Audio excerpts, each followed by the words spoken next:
Nakakahiya. The international community has already taken actions against corruption in the Philippines.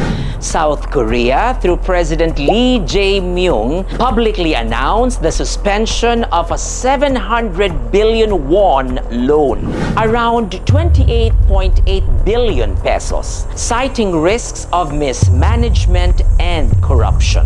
The Department of Finance immediately retorts, no such loan exists. And perhaps that is technically true. No binding loan agreement was executed.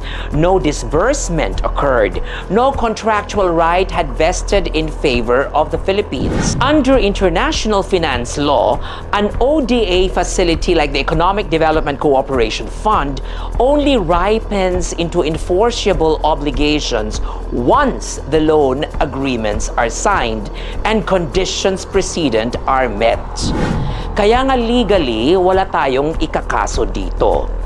But let us not miss the bigger picture.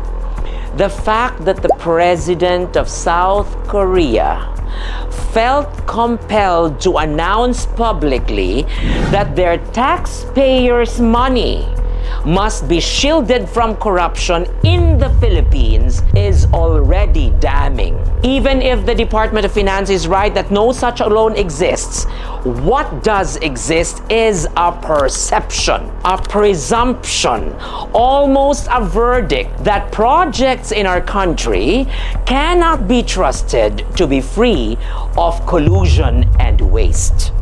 This is not merely about one modular bridge program of 350 bridges under President Marcos Jr.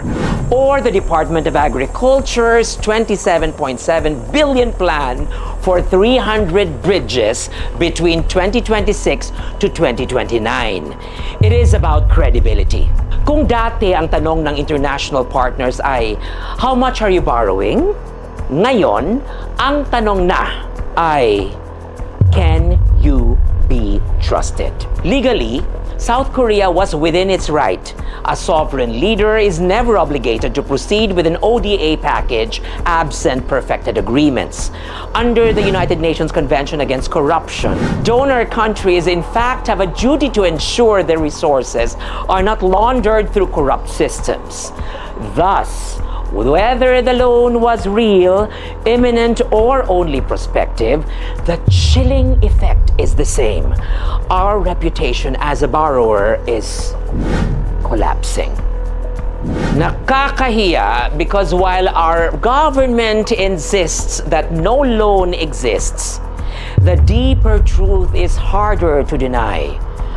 Our friends and allies no longer trust us enough to even consider extending financial lifelines without suspecting corruption at the very core.